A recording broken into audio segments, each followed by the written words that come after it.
So I want to welcome everyone to the Ask Me Anything with Aristocracy TV, hosted by myself, the Sprouticus. I want to let you guys know that this AMA is being hosted by the official Twitch Politics server. If you want to join a broad community from all across Twitch Politics or just ask a question, go ahead and click the link in chat. And Aristocracy, is it okay if I post this link in your Twitch chat? Yeah, for sure.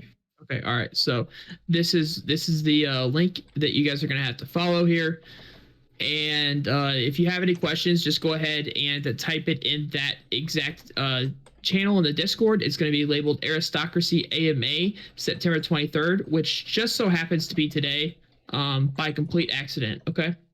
But the first question we have for you. Well, first off, introduce yourself, Aristocracy. That way, if there's people on other streams that don't know you, that they'll get to know you a little bit as an introduction, and then we'll move into questions. Oh, okay. Hello, I am Aristocracy, spelt with an E, not an A. I am a history streamer on Twitch. I'm also a VTuber.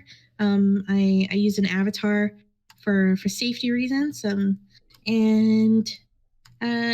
I don't know. I recently took a big break from streaming, and I've just come back today, and happy to be here and listen to your questions. Awesome. Okay. So the first question I have for you is, how closely do you resemble your VTube? Basically exactly the same. I mean, the eyes might be a bit bigger proportionally. But actually, okay, I lied. I did resemble my avatar completely. But actually the neck might be a little thinner, but then I was telling my stream earlier, I tried to do something with my hair where I wanted to add some like balayage highlights, and it ended up looking kind of green. And so now I've got like green blonde streaks in my hair. So it's a little different, but it'll be gone soon, and then it'll be back to the normal brown hair. But otherwise, it's pretty much the same. Okay. Now this I always wear the same sweater every day too. So. You wear the same sweater every day? Yeah. Always? Even in the summer. Oh, okay, even in the summer. Well, I mean, that means you can embrace heat, which is good for Twitch Politics, right? Yeah, exactly. This question is from Socialism Done Left. When will you embrace Monarcho socialism? I've already embraced Monarcho socialism, but I am trying to embrace I'm trying to find a way.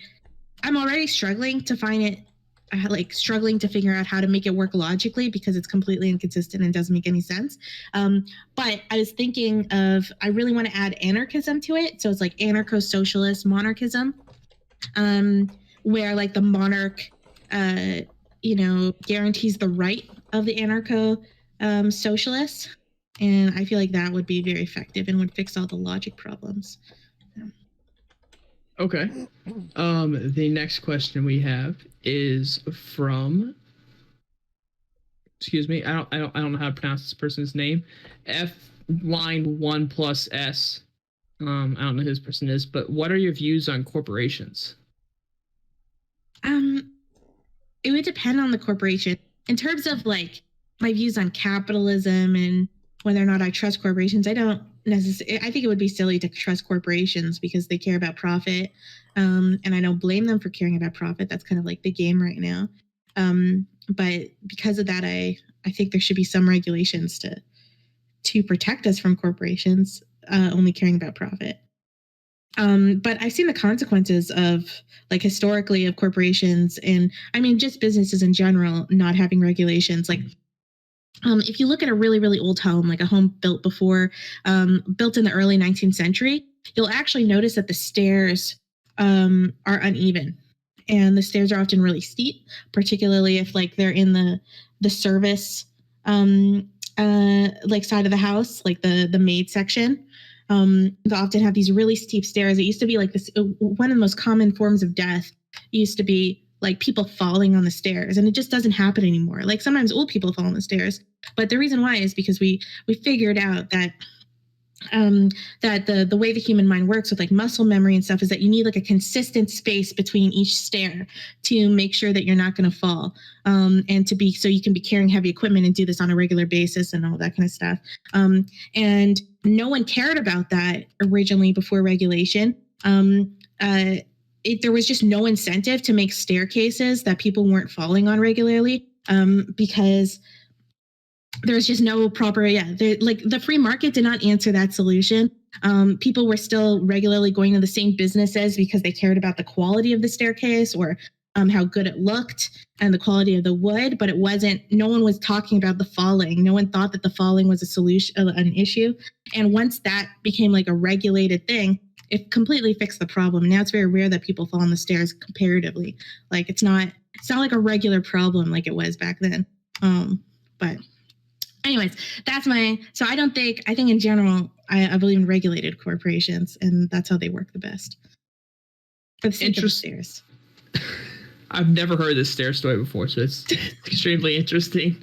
That's why I don't buy old homes. I don't like, I can rant about like super old homes all the time. I love how they look, but I would never live in them. My friend's got an old home, and the only thing I have to tell him about his stairs is that his stairs are entirely too short. I can't fit my entire foot on the stair, or even half my foot on the stair, but I've got pretty big feet, so it just works that way. The next question is from Diogenes of Toronto, and I'm probably like butchering these people's names, so I apologize ahead of time. Why do you think the conservatives have the best platform for affordable housing? Because, okay, I think he's referencing a tweet I made a few weeks ago, and I'm in the midst of trying to buy a house, and buying a house as a millennial is like terrible. Like it's like the worst experience in the entire world, unless you're like, have millions and millions of dollars, especially in Canada. Like right now, even people who are upper middle class cannot afford homes. Like honestly, even like people who are upper class in Canada can't afford homes. Like it's that bad. And so at the time in the election, when I looked at like the liberal policy, like the liberal policy was all just virtue signaling stuff and didn't give a shit about like, putting the middle class in homes at all. And they didn't even give a shit about like that problem. And I normally vote liberal.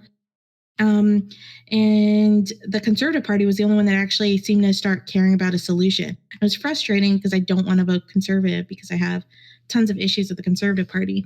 The NDP has a solution, but it's a solution only for very underprivileged people. So it actually doesn't solve the problem for middle class people who can't have homes. So I was frustrated at the time, but then the Liberals actually ended up changing it. They ended up coming out with a policy like a week later. And so they maybe they saw my tweet and they changed their mind, That's very possible that they saw your tweet and changed their mind. That's entirely possible, and I think that's exactly what happened and how it happened. Yeah, I'm sure that's what happened. I'm a huge game changer in Canada. Oh, in Canada. So yeah. No, Justin Trudeau saw your tweet and made sure that the rest of the corresponding agencies actually followed your tweet. So you have more influence than you ever knew. So, it's always good to know you have this kind of influence. Thank you. So moving on to the next question here is this is from, Cabraxis. And then I've got one question from my chat following this. But Eris, what would you do if someone stole all your Nuggies? I assume he's talking about nuggets, but I think you know better than I do what he's referring to. So I really hate it when people say Nuggies, okay, because it sounds like another bad word and it stresses me out, like emotionally. So I'll call them Nuggets. And actually, when I say it like this, it's not any better. But there's a story of like that I told on my stream where back when I was like basically homeless. I was in a bad financial situation, and the highlight of my week was when I got to afford to get a 10 McNugget meal in downtown Toronto. And once I went and got my 10 nugget meal, And I sit down and I do like my whole spread with the I put my napkin down, I put my fries in the right spot and my nuggets in the right spot and all of that kind of stuff. And then like this guy, this like random crazy dude comes and sits next to me and just starts like eating my nuggets. And like, yeah, and it was very, very stressful and very upsetting, traumatic event for me. He just sat down and started eating your nuggets? Yeah, didn't even talk to me. And when he would talk, I would be like, hey, like, and then he would just kind of mumble back. So I don't know, there's something off with him. And he just was eating my nuggets. And I obviously didn't want to touch my nuggets once he was like touching them. So it kind of ruined it. And it was very frustrating because it's like $10, you know, a lot of money for me at the time. But then I saw this punk girl at the end, and she starts noticing the situation. She comes up and she just starts like yelling at him. Like, don't you dare steal that girl's nuggets, right? And the guy's just mumbling in response because he's like, something's mentally off with him. And she's upset that he's ignoring her. So then she says she's going to go get her boyfriend. She goes out of the like McDonald's. She comes back with basically the larger male version of her, like a huge blue mullet, you know, spikes on his leather jacket, like the whole shebang. Okay. And he just starts beating the guy up for stealing my nuggets. What? Yeah. Like it was like crazy. And he had like, what do you call those things on his knuckles, you know, like where you cause like a lot of harm. It was like, I had to walk away because it was like gruesome and I felt fucking terrible because it was all my fault. And I literally just like ran away because the police got called. So I took my fries and I was like, I'm out of here. So your nuggets were the cause of a giant police issue in the middle of Canada. I just want you to know that it was your nuggets that caused all of it. Yeah. Maybe just don't eat nuggets anymore. No, I can't do that. They're so good, you know. Like I can't give up my nuggets. The next question comes from Preacher570. Earlier in her stream, she said that she dated a B or C list celebrity. What celebrity was that? I'm not gonna say who the celebrity is because it would probably help dox me. So I can't say. All I'll say is that it was a long time ago and they were in a zombie movie. They were in a bunch of movies, but like, yeah, when they broke up with me was when they were filming that zombie movie. So okay, that's all I'll say. All right, yeah, I don't want you to dox yourself, but that was an interesting fact that I haven't heard of before, that you were dating a B or C list celebrity. So interesting facts are coming out all over the place. I do believe we have a voice question here from Cut Sleeve or Extra Credits. I know him as Cut Sleeve. I apologize for messing that up. Very good. But Cut Sleeve, you can go ahead and ask your question. So do you believe in white privilege? Is my that's my question. That's my pre-pregnant question. Do you believe in white privilege? Yeah, I do, but I believe in like a lot of privileges. And I think it's unfair. Oh, sorry. I think my question would be, I want to get to. I want you to finish what you have saying, but for context, my question would have been like, who has white privilege, or what does white privilege mean? Which it seems like you were going to do, and like, who has white privilege? Okay. I think white privilege is like a mix of things, right? Like skin color is an element, but I think that's actually like probably the smaller one. It depends on the context, depends on like the environment you're in. But at least for where I live in Canada, it feels like the smaller issue. I think the larger one is like there's like an inherited privilege like to it, where you didn't have like tons of discriminatory policies against your family and your ancestry and stuff that was keeping like your family down, and so you don't get things like inherited wealth and all that kind of stuff. You know, like what does white privilege mean? What does white privilege mean? Yeah, because you said like it's like a smaller issue than like class, which we can all agree to. But like, what does it mean? What does white privilege mean? Like, what do you get? I mean, it's just things that you end up getting like a privilege in your life, like because you're white. But it doesn't necessarily mean that your life is going to be better because you're white. It just means that you're not going to get like negatives because you're not white. You know what I mean? Yeah, so like if I could like preempt your response, you basically say like, oh, there are a couple of privileges that like overall white people enjoy, like better interactions with the police, probably like better like responses and like ads usually modeled like to you. Like my response would be like, every white person has better interactions with police. Not every some white people feel like an outside even in their own community. So, I don't think my specific question is like, does every white person inherit white privilege? I appreciate we appreciate your questions, Cut Sleeve. We're gonna let Aristocracy answer this last question, and then I think we're gonna move on to some other questions. But I do appreciate you coming on. What I would say, I do think that most white people inherit white privilege, right? Where I disagree with lefties is the importance of that privilege. So I just think that there's so many other forms of privilege. I think there's intelligence privilege. I think there's pretty privilege. I think that there are certain like racial groups that end up being treated more privileged than other groups. Like there's class privilege. There's not being sexually abused as a child privilege. Like you can look at like a dude. It might be like some white dude that seems totally privileged, right? Because he's white and straight or something, but maybe he was sexually abused as a kid. And I think that that's way worse. So like, I never judge people based on just like something like white privilege, or I just think that their life is, or I discount their opinions because of that, or assume they haven't struggled, because I just think that there's so many different types of struggles that I think it's kind of fucked up to just focus on one and say that that one is the only one that's important and that's the only one that we're going to give money to, or that we're going to hire people just for, and all that kind of stuff, because it ends up just being more discriminatory by consequence. So with that being said, this kind of brings up something that has been a debate in Chud Logic stream quite often. So are Italians considered white? Okay. So, I mean, this totally depends. I don't know if I'm going to get myself in hot water for this. I mean, it depends on the type of Italian you are, because there's nuances within Italy. And with the history of Italian city-states and which ones were privileged and which ones weren't.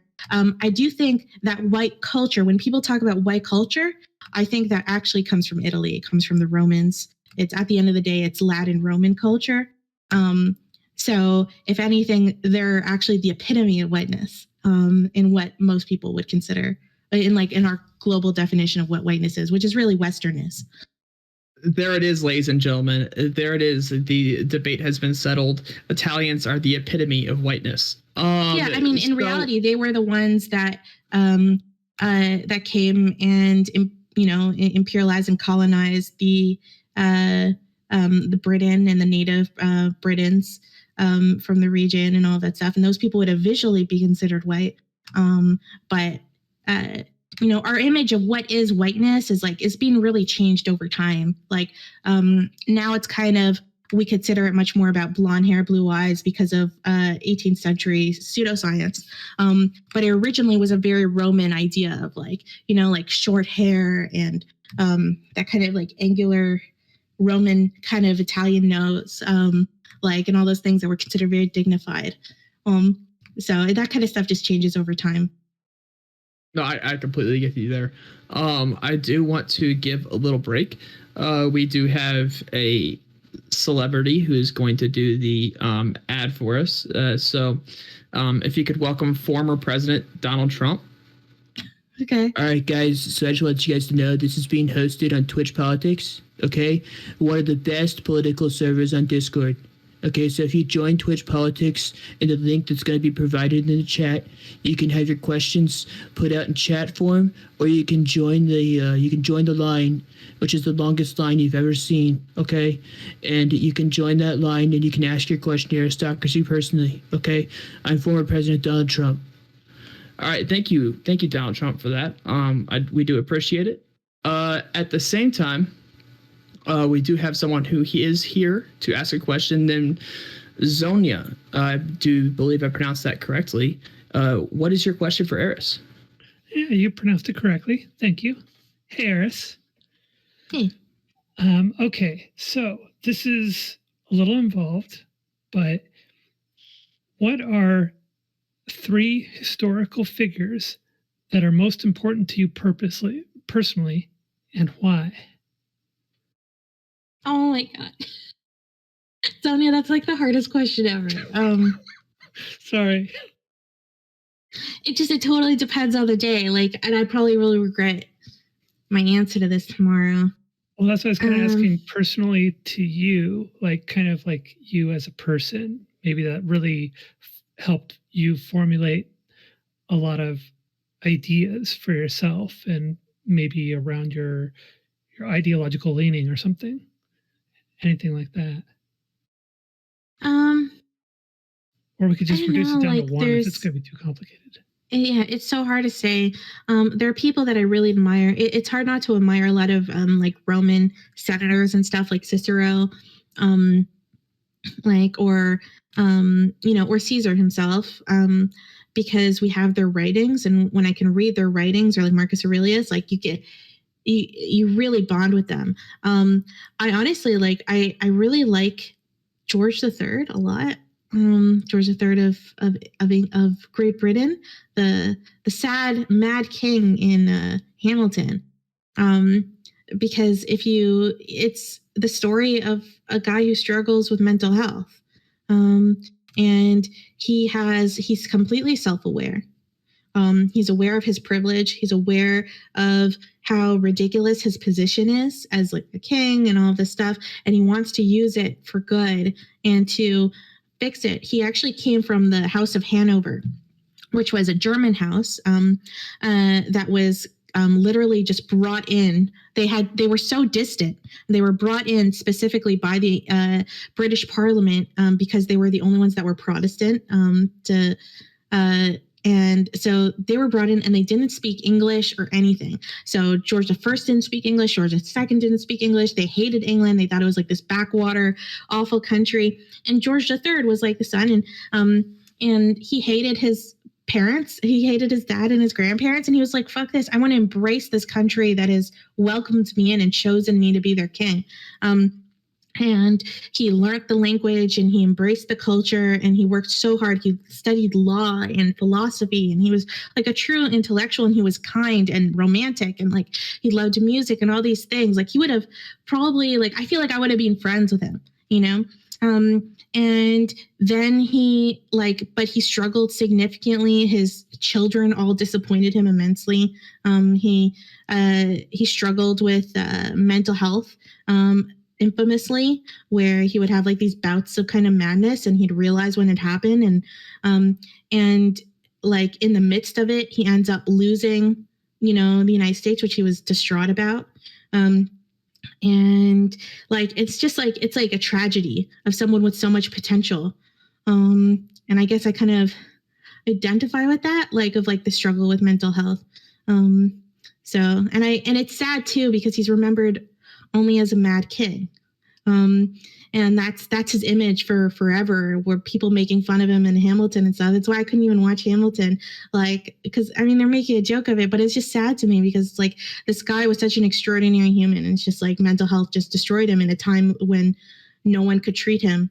And who knows what he could have done to help the world, like, during that period. And I encourage everyone. He was an avid journaler, and he wrote daily journals, and you should read his journals. They're fascinating. So I don't know, probably him. All right. Yeah, I could see how asking you to do 3 characters of history would have been a bit much. So, that's great. I don't really have any other questions. So thank you very much for taking my question, Eris. No problem. See you later. I appreciate you coming up and asking the question, Sonia. All right, I believe we have Eagle-Eyed the Fascist, who is waiting down there for a question. We could pull him up, maybe.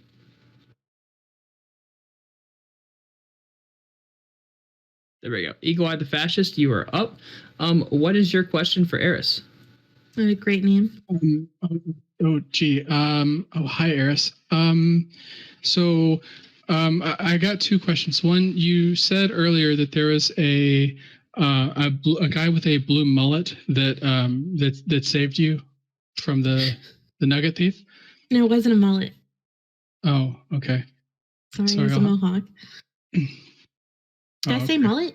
I meant mohawk. Oh, okay. I thought it might have been Peacecraft. Okay. I'm sorry. I'm really nervous. My second question is, what's your favorite nugget sauce? I don't believe in nugget sauce. I believe that the nuggets deserve purity, and if you put nugget sauce on it, first of all, you're adding to the calories, and and that's not good. And on top of that, the nuggets themselves they're orchestrated to be perfect in and of themselves. You don't want to sully it with sauce. I only do that when my nuggets are really old or bad quality or something. Oh, okay. In that case, I'll use sweet and sour. Oh, you seemed like a honey mustard type to me. Okay, thank you for taking my question. Wow. Okay. Bye. Okay, I appreciate Eagle Eye for coming up. I do. Again, if you are in the line to ask a question, if you raise your hand, we'll be able to notice you. I realize mods don't have the ability to raise your hand, so if you are a mod, just go ahead and PM me, and I will understand that your hand is raised. It looks like Dan the Step is ready to ask a question. Sure. Could I just I just want to quickly thank IRI for rating me.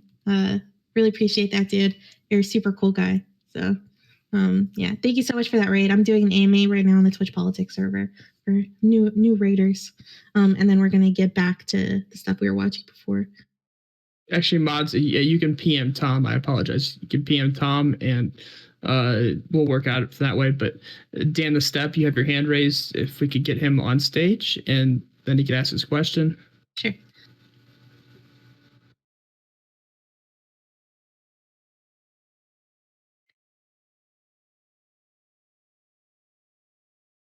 Oh, Dan the Step, you're going to need to accept your invite to get on stage. There you go.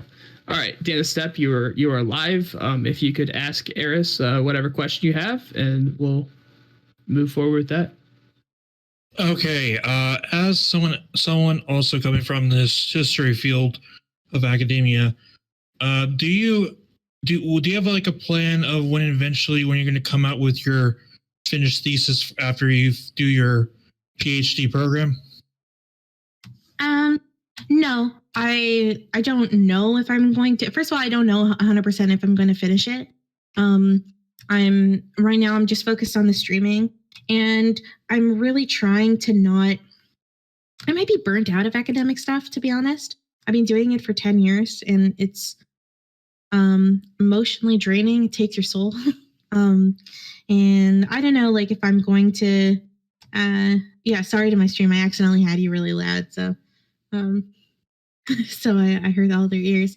But I feel like talking about my credentials like regularly almost raise people's expectations too high and it feels almost irresponsible because they'll think that like when I'm talking about a historical subject, like if I'm talking about George III, like my expertise is not in George III.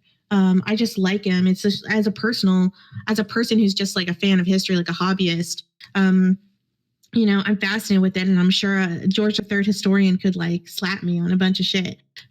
So I don't want people to think that they're getting like that level of research and that level of like scholaristic like integrity. Like nothing's peer reviewed here or anything like that, and it feels almost irresponsible to use my credentials that way. So I've actually rarely talk about them, and I've been trying to just move away from talking about that and using that as a way to kind of amplify my voice. So I don't think I'll ever make that stuff public and try to keep that stuff really separate. Yeah, I completely understandable. My second question is that when do you ever plan to interview any other history YouTubers in those fields? There are a few that I would love to. I need to get back into interviewing. I plan on interviewing Haas from Infrared. That's probably going to be my next one. And I mean, historian YouTubers. Oh wait, Haas from Infrared's not a historian? I'm not familiar. I'm kidding. Yeah, no, I'll try to research. It would be really cool to do an interview with them. So if you have any suggestions, feel free to DM me. I probably need like a producer, someone helping me out with the stuff. I'm pretty sure I DM'd you a couple. Okay, cool. So it's but as said, that's my question. Thank you for the time. No problem. Okay, so Dan the Step, I appreciate your questions. Dan the Step is. Sorry, we appreciate you coming on and asking the questions. Again, this is at the Twitch Politics Discord server. If you're in the Twitch Politics Discord server, you can go to the AMA Aristocracy text chat, in which you can type out your question, or you can join the AMA Aristocracy stage, in which you can raise your hand and you can be brought up to ask your voice question. So make sure you do that. I will be posting links for the Twitch Politics here in a couple seconds in chats. But to move on to this next question, coming from Kymrick, do you identify more with your Jewish heritage or with Thai heritage? I'm not actually Thai. I'm a Mongolian. But I don't know, like, yeah, people always assume I'm like Japanese or something, so Thai is the first one. I definitely identify much more with the Jewish side. I mean, my Mongolian side was Jewish. A lot of people don't know that there were Mongolian Jews. There are actually a lot of Asian Jews that just most people's image of who is a Jew is kind of clouded by like American Jews who are mostly European, or like Ashkenazi Jews. But I still connect much more, I guess, with maybe the Ashkenazi like Jewish side of my family. Unfortunately, my Mongolian side got killed in the Holocaust. They got shipped off to Romania, and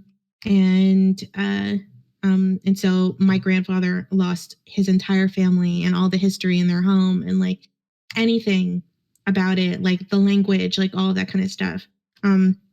So we know very, very little. So it's like any of my connections to like Asian culture are just through sometimes being like labeled as somewhat like exotic looking, or just me connecting to Asian stories and stuff. And that's being just totally on my own. But yeah, so I probably do connect more to the Jewish thing, but it's not really by choice. Okay. To what extent do you think horseshoe theory is real, generally, or about anti-Semitism in general? It depends what you mean by horseshoe theory. Like, I think the idea that sometimes you go so far left, you end up being the same thing as a right winger, and I think that is true. But I know people often mean it to be like communism or authoritarianism, but I find it's usually with bigotry. That it seems to be true. I don't know if that's the cause, like with anti-Semitism. It just seems like, because there's a long history of everyone hating Jews, no matter their politics, of being like this unifier between people, which is frustrating to say. And I could tell you that the anti-Semitism I get within left-wing circles is pretty fucking vile. And no one likes talking about it because no one wants shitting on their own side. But just in my experience, it's been way worse. Maybe, but that also, I interact with leftists more than right wingers, so maybe that's the case. Historically, people have always considered, like the Soviet Union hated Jews because they saw Jews as capitalists. And then in the United States, in Hollywood, all the Jews are being labeled as communists, right? So there's like a long history of of non-Jews considering Jews bad, no matter what their politics are, and just using politics as an excuse for it, which is why Jews are often very sensitive when Israel gets criticized. Okay. The next question is from Neo. Again, I'm probably mispronouncing all these names, but Neo Morai. Again, probably butchered that one, but go ahead and ask your question. That's actually the closest that anybody's pronounced it. Who's not really heard me say it. Anyways, hi Eris, long time no Hey. talk. I have a question. Who in your opinion is the funniest looking historical figure? It's such a shallow question. I love it. Oh my god. Honestly, probably Richard III. Sorry, I don't know why I'm on with thirds tonight. Richard III, mostly because of the story of, like, Richard III is kind of like this infamous figure. He was a king in the late 15th century during the last of the War of the Roses. You know, the story that inspired Game of Thrones and stuff. And he ends up he's infamous because of a Shakespeare, because of the Shakespeare play Richard III, where which is, it's somewhat historical. It's based on, him putting the two princes in the tower, and they go mysteriously, missing, and all that. And there were all these rumors about Richard III because of how he got like this really evil reputation, that he was like hooked nosed, and he had a severe scoliosis, so he was like a hunchback. With 6 fingers, because back then they considered 6 fingers like the sign of the devil, and just visually awful to look at. In the medieval period, particularly the late medieval period, they regarded any kind of physical deformities as like a kiss of the devil.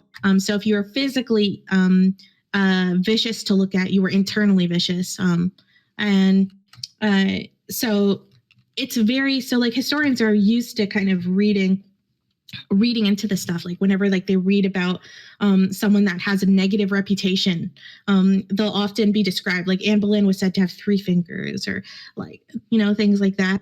So it's become very common for historians to dismiss that stuff automatically as just, typical propaganda and old wives' tales and all this kind of stuff. Especially all the stuff that was said about Richard III just seems so crazy, like that he had all these problems with his appearance, and he just happened to be evil, and and kidnapped these two young princes in the tower, and all this stuff. And it also served, Shakespeare was writing during the period of Elizabeth, who was the last Tudor monarch, and because of that, all of Shakespeare's historical plays are all about leading the audience, even Henry V, like all the old historical plays, it's all about like leading destiny to Elizabeth becoming to the throne, right? Because it's all about Elizabethan propaganda. So it's very important in like the Tudor myth of her dynasty coming to the throne that Richard III is evil, because of course it's her great-grandfather that ends up, it's her grandfather that ends up picking up the infamously, or it said, though historians say this probably didn't happen, the crown off of the ground after he defeated Richard, and putting it on his head, and saying that he will fix England from Richard's evils. So it's like very important for like that narrative, right?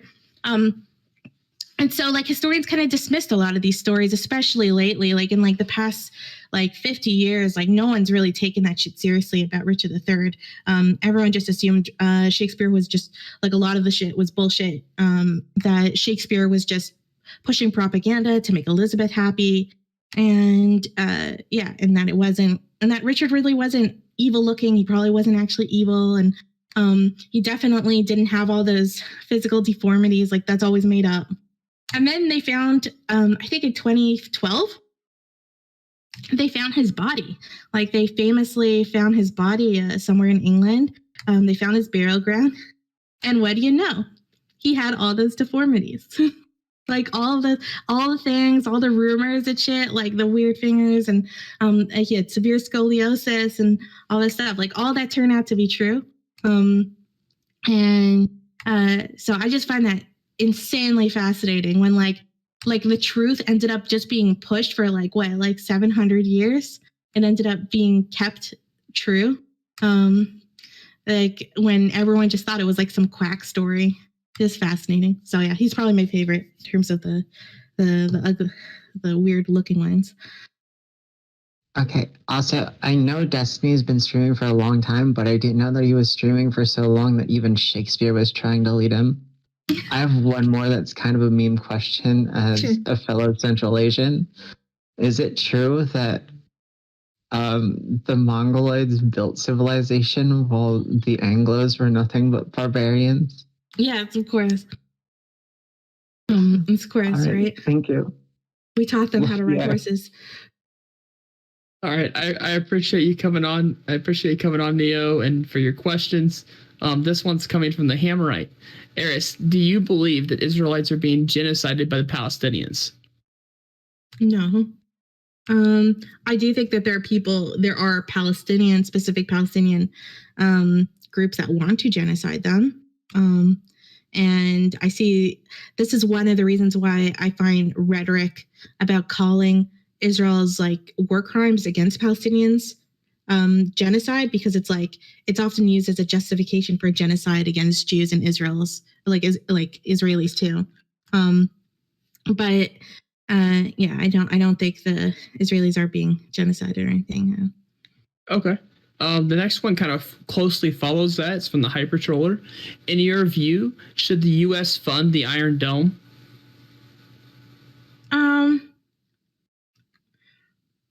Yeah. Yeah, I would say because the Iron Dome saves all Israeli lives, Arab, Muslim, Jewish. It actually saves Palestinian lives because regularly because the rockets that Hamas sends off are completely indiscriminatory. So sometimes they end up landing back on Palestinians, right? That's happened a lot of times, and no one gives a shit about that. So I think the Iron Dome it's a great answer because it's like a non-violent defense of violence, right? What I have an issue with is like a lot of the United States funding other aspects of Israel, or not using the power that they have over Israel to kind of push policy and push for better treatment of the Palestinians, especially the end of settlements. Okay. I do want to announce again that this is hosted by the Twitch Politics server, and the link will be posted in all chats here soon. With that being said, if you are in the audience, please raise your hand. That is how we'll know that you have a question and you want to come to voice chat. So there's a little raise your hand button at the very bottom. Go ahead and raise your hand and we'll know that you have a question. So the next question will be, let's see, this is from Brittany from Politically Provoked. What is your take on responsible platforming, and if we should platform controversial people? It depends, right? I mean, if you're doing it, she hosts a debate panel. I haven't really seen her stuff, but from my understanding, it's like a debate panel kind of environment. And in that case, it makes more sense to host more controversial people. I guess I've had this debate with myself for a long time in Calliope Club on whether or not I should host controversial people. And I used to be way more free speechy. I believed, the best idea always wins. But it's just not true, right? Like sometimes the person with the best rhetoric wins. I have met incredibly smart and charismatic Holocaust deniers. And I'll be honest, most of them could defeat most people end up in a debate. And that's not because they're right about the Holocaust. It's just because they're prepared and other people aren't. So I think, to me, responsible platforming is like, if you put on a Holocaust denier in a country where that's legal, because it's not actually technically legal in Canada, I'm pretty sure, then you need to make sure that the person that you're putting on against them is prepared to handle those arguments. Because if the end result is something that is not the truth being spread as the truth, then yeah, you have platformed irresponsibly, in my opinion. So it's like, I once hosted a debate between JF and someone else who's a regular in my Discord. He has a PhD in biological anthropology. And they were debating racial stuff, right? Like race and IQ. And I made sure initially JF wanted to come for an AMA. I said, no, I'm not bringing him on for an AMA. because that felt really irresponsible. Like people coming and asking, like, wow, it must be so hard being like French and so racist. Like, like how do you handle that? And so to me, platforming it responsibly was making sure that the person I put against him was someone that could handle his arguments and that the audience would come away with the truth. And what ended up happening is the guy that debated him was incredibly effective at debating him because he's a biological anthropologist and knew all the shit, how to defeat dumb arguments about race and IQ. And JF ends up rage quitting. He like rage quit and got really annoyed because he looked like an idiot. So I felt when I look back at that, like there are a ton of people who regarded that as a huge mistake that I shouldn't have allowed JF ever on my platform. But to me, the ultimate, like there was a huge good outcome of that. But like a racialist was humiliated publicly, right? And tons of people got to finally hear good arguments about why race, because there's tons of good people that believe race and IQ are connected, like innately, because they're just the only people who talk to them about it are the people that are racist. So they finally got to hear an actual biological anthropologist explain disparities and explain them in ways that like were not racist. And I felt like that did a lot of good. But it can go south, right? I've seen it go south. Like when people were unprepared, I saw it with some people debating Lauren Southern, and she destroyed them, and it was upsetting to watch because they weren't prepared to debate her. So it's like I feel like there's some nuance in it with platforming. Okay, to kind of get a break from politics and to kind of just get a little bit more general with it. What is the best vacation you ever took and why? Honestly, I've lived on 3 continents and I've been all around the world and I've seen some amazing places in my life. And this is going to make me sound so boring, but I think the most beautiful place I've ever been, like the most magical place that I can remember, like when you're so happy that you literally think, wow, I'm so happy right now. I wish this moment could last forever. Like that was in the cottage in Ontario, Canada, which is just a few hours from where I live. So, like of all the places, I think like I love this country so much. You don't even know. Like I am so grateful that this country let me in. I am so grateful that this country has let me thrive here and has enabled me to thrive with its social policies and with its sense of community. And it's also fucking beautiful. It's literally such a beautiful place. Like when I go, I'm actually going back to that cottage in October, first time since last year. And like, I'm just so insanely excited. It's just like the water's beautiful, the trees are beautiful. And it just makes me like, I don't know. It's like, it's hard to be depressed when you're around that kind of nature.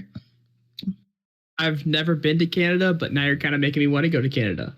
Yeah, if you like outdoor stuff like fishing and boating and hiking and that kind of stuff, like Canada is just extraordinary for that. Like the wildlife here and the nature, so much of it is untouched.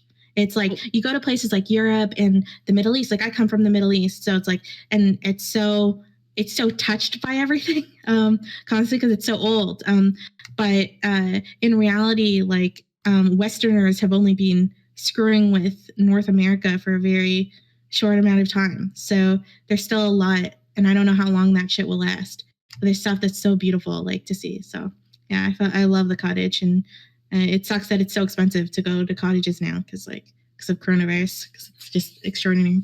There's actually like an abandoned city in like I think it's northeast Canada, and it was a city in which they held like sick people. I forget which disease it was, but anyone who was sick with this city, and it's now abandoned. They got like these underground tunnels into like this giant hospital that I've been interested in looking exploring in Canada. I just haven't ever gotten the time or the money to be able to actually go up there. But yeah, I'd be really excited to go visit Canada and actually see Canada for the first time. We do have another question from B. Heller. Who is your favorite HoloLive member? HoloLive. What's a HoloLive member? I don't know. That was the question. I assumed that would be something that you knew. I assumed it was some kind of inside. No, I let me don't know look what up that means. let me look up what HoloLive is real quick. Let's see, HoloLive. A virtual YouTuber. It's evidently just a production of virtual YouTubers. Oh, okay. I know very few other VTubers. So, like I got into VTubing as a necessity because I didn't want to show my face for security, right? So it's like, I'm not really in with like the VTube community and stuff, though I have met some really nice VTubers in the politics sphere that are incredibly sweet and kind. And I'm very grateful for VTubing and for the people who like advocated for it, because it meant that people like me or people with disabilities or, you know, who knows what other issues that kept them from streaming, now they have a voice and they have a way to show themselves. And I think that's really cool. But yeah, I don't really know many of them. Okay. What are your opinions? This is from Neon Nor. What are your opinions of the Bolsheviks? Bolsheviks? Bolsheviks. I butchered the names. I'm just gonna butcher names all night, so I'm just gonna apologize this one last time if I butcher your name. It is not intentional. So go ahead and answer that question. I just felt bad for butchering names, but it's okay. I would say, I guess it's a mixed bag. I totally understand why the Bolsheviks did what they did in Russia, because Tsar Nicholas was a terrible czar. He knew he was a terrible czar and he felt terrible about it, but it doesn't make him any less terrible at what he was doing. There's a lot of reasons why he was a terrible czar, and I still don't think he was a bad person. But like, I totally understand why they were unhappy. Russia, the Russian monarchy in particular, it was like very authoritarian, very old school and gaudy, and they still didn't speak the language of their people, right? Like a lot of people don't even realize they spoke French. They didn't speak even Russian. Russian was considered the language of like whereas you had like literally centuries earlier, George III is speaking the language of his people, even though he's not born into it. And the Russian monarchs were still speaking a different language. That was considered very old school, even for the time.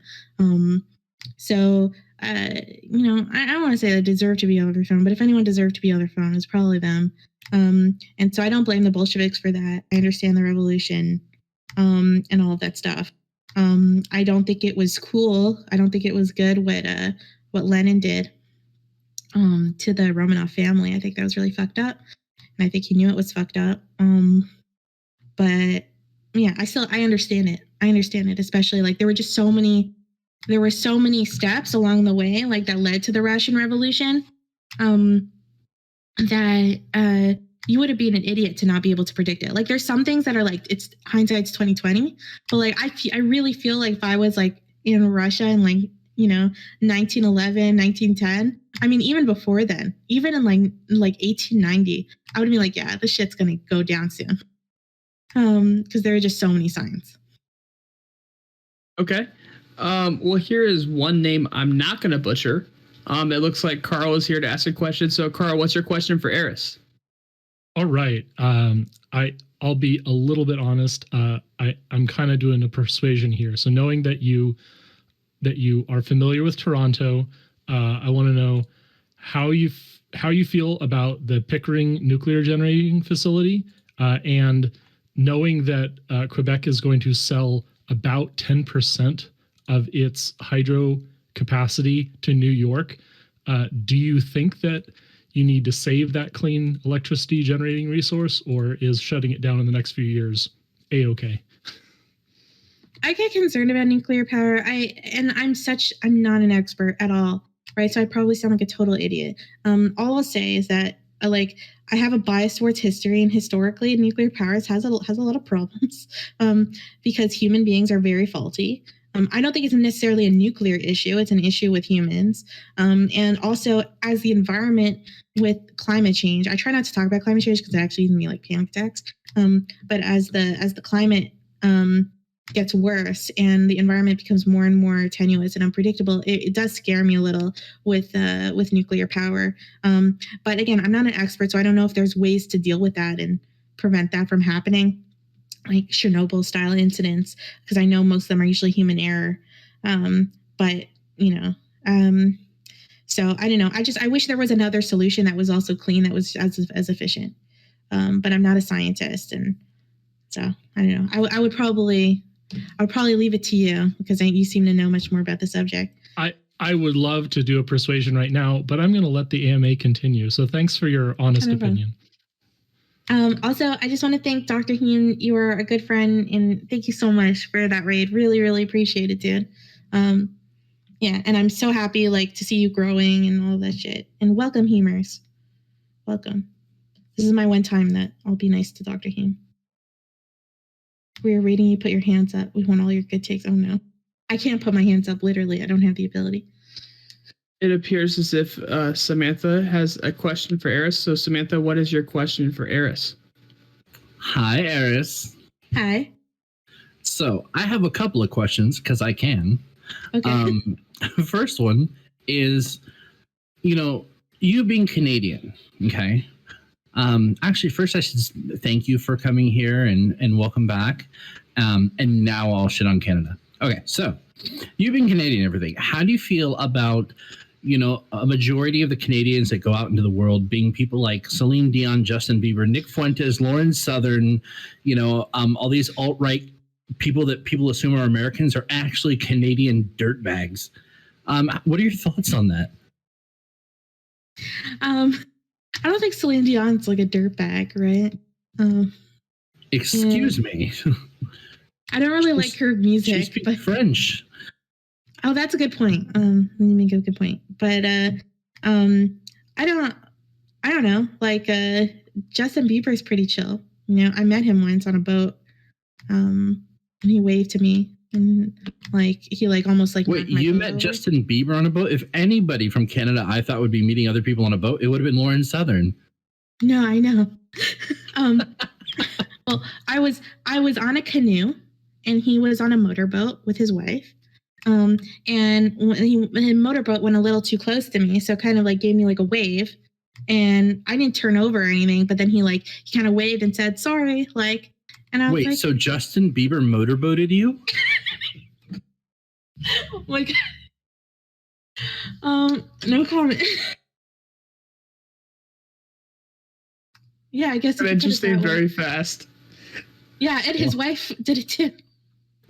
Oh, so you're bisexual, or were you just experimenting? I am bisexual. Oh, okay, awesome. Welcome to the club. Okay, so the meme aside, what are your thoughts on the election that just happened and the outcomes with Justin Trudeau being, I guess, reelected, but he's got to put forth a government, and it looks like his time is looking like it might be running out.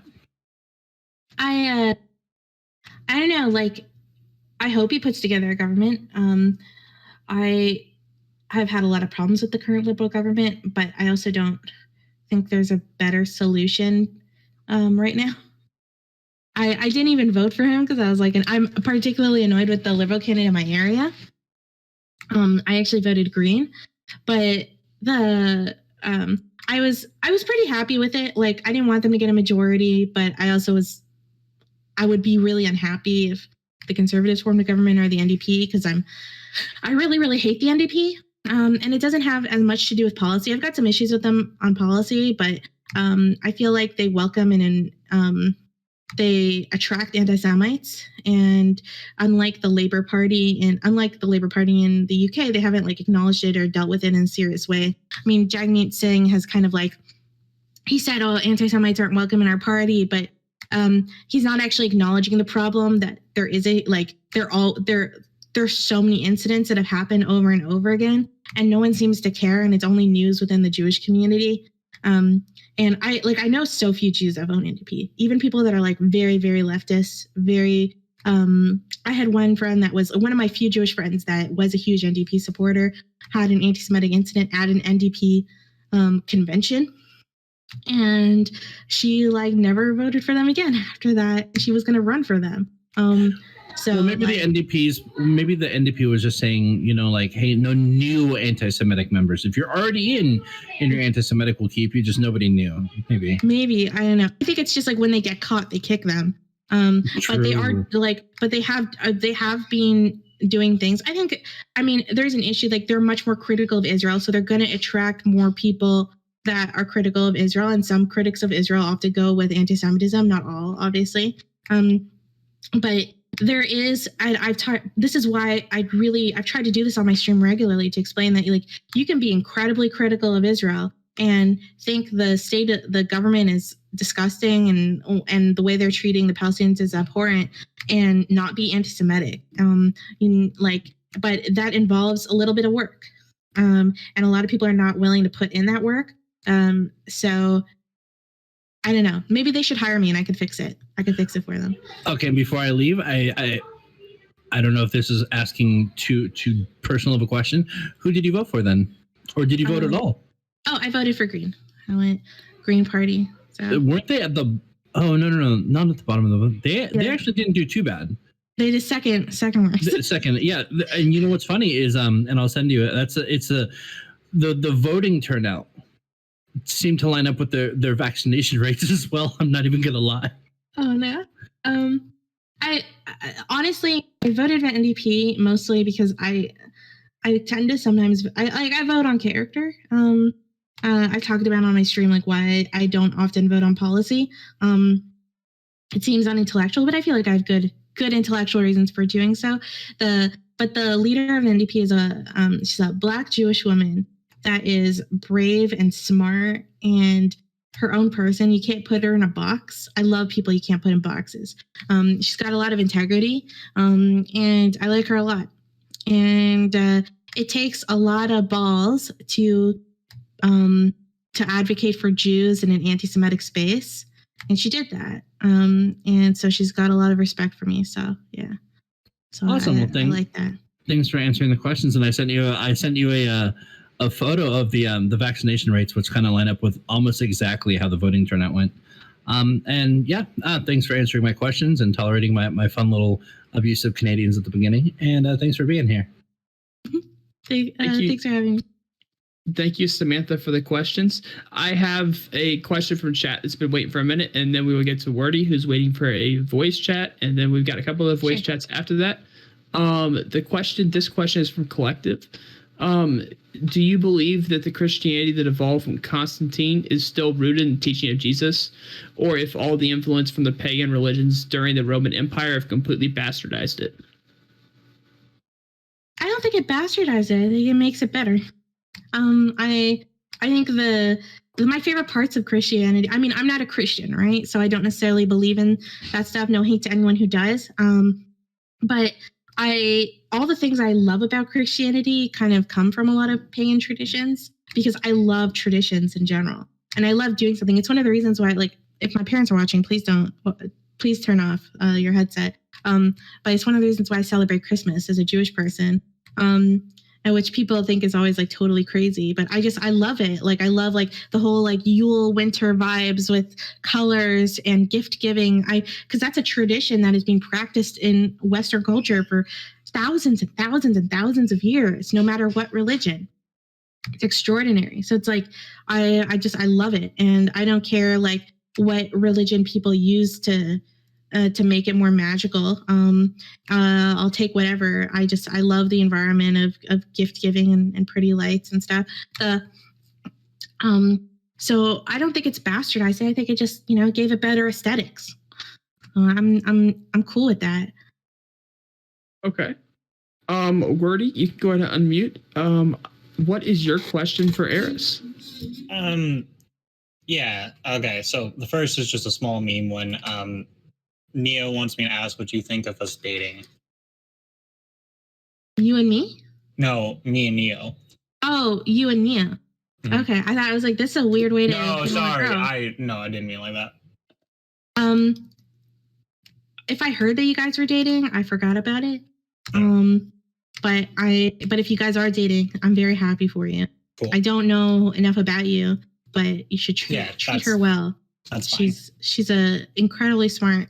Yeah, well, she gives me existential crises every day, so. Oh, well, yeah, that sounds a little toxic. It's fine, it's good. Anyways. At least she's pretty, right? True. Now, the question when you were pulling up like where we should have just known about the Russian Revolution, there's this concept of intelligence failure. Like the idea is like, despite all the signals in the world, if we look back at it, we can like understand why this would have happened. But the argument that you were making is like, we should have just known. You could potentially say that for any kind of thing that occurs. So I'm trying to ask is, how would a person who's going to make a decision, who may be in like a position of authority, how would they be able to always know that thing, but like what's going to happen in like the concurring events, right? Like the Russian Revolution, or like the American Revolution, or like various genocides that happen. Like, how would a person know that's going to happen always? I don't think a lot of other revolutions are as predictable, right? I would actually agree with you in most situations. I would say hindsight's 20/20, that it's actually like you could say that about anything. It's actually, in reality, it's very easy to just look at the signs afterwards. But, during the time, it's very hard to predict the future. I would actually say that maybe even about there's signs in the French Revolution, but I don't think it was as obvious that it was going to be as extreme as it ended up being. I definitely wouldn't have said that about the British revolt or revolution. So like there's tons of revolutions that I mean, even the Arab Springs took me by surprise. So there's a lot of things that the January 6th thing took me a bit by surprise, even though there were some like subtle cues. But the Russian Revolution in particular, there were so many. It was like almost like the final revolution. That's how obvious it was. Like there was just so many instances. I mean, the only reason why Tsar Nicholas became to the throne so early was because his father had been assassinated. There had been like so many instances of like these huge, there was like, I think it was called Black September, I forget what it's called, or Bloody Sunday. Was it Bloody Friday? Where tons of protesters get mowed down. It actually reminds you a lot of the shit that people get mad about now with the police and stuff and police brutality. And that kind of spurred a revolution. Like there were so many incidents that everyone in Russia knew it was dangerous. We actually have records of like the Tsarina being terrified of the palace being stormed at any moment. And Tsar Nicholas just ignoring all advice. So it's like they were very aware of the precarious situation they were in. Sure, but you could potentially I don't want to hold up too much longer, but you could say that about anything. You could literally say like, oh, I don't think January. So. No, you could potentially say that like January 6th, right? You had like all the indications that more far right movements were getting more violent. They were organizing more. There were some communications that these things were happening. The degree to which they were happening, we weren't sure. We knew kind of all the election conspiracies that Trump was leveraging, and this January 6th march, like the tension was there. We just I totally agree with you though. Like, I just think I'm disagreeing with the level. I just think it's like a different. There's a different level at which it was happening. Like if I'd seen lots of small revolts and like maybe like Obama's house had been like, attacked once, and like and there had been like plans for a full revolution on multiple times, and I don't know, like, and Michelle Obama got assassinated and Hillary Clinton got assassinated, like then I would be like, yeah, like I think that if you didn't see January 6th coming, you would have been crazy. But I think everyone just thought it was all conjecture until that day. Well, just to kind of like leave you with this last thought is, sure, everybody thinking something to some extent is conjecture, because we kind of like, we're all subjective and we're all biased. We all think some things will and won't happen, and it all depends on our perspective. But if everything is everything, then nothing exists. So. Welcome to my thought process now. Anyways, you have a good night. I'll let somebody nice meeting you, Wordy. You too. Yeah. I appreciate you coming on, Wordy. I really do. Appreciate your questions for Eris. Now, Eris, I do have a question before we move on to the Hypertroller, who has the next VC question. Sure. What is your favorite sleeping position?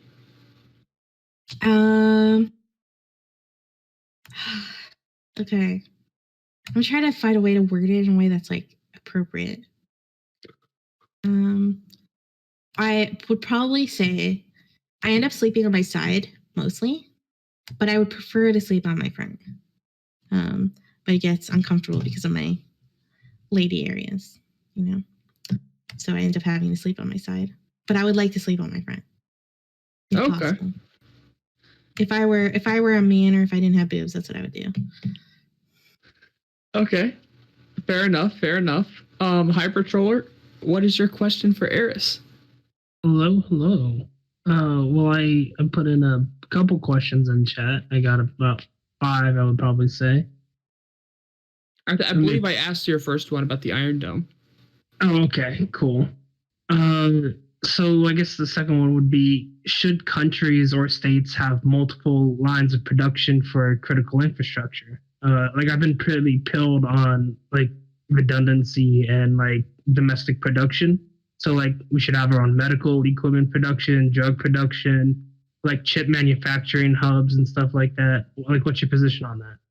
I mean, ideally, I think that's really inefficient, right? Like ideally, I'm a globalist. I like the idea of everyone developing what's most efficient for them to develop and then having a world exchange and world trade, and global trade. Right. And I think that that's the most efficient and will lead the most people out of poverty and all those things. The problem is on a practical level, we don't really live in a world where everyone's in like this open, free, like global, trading utopia.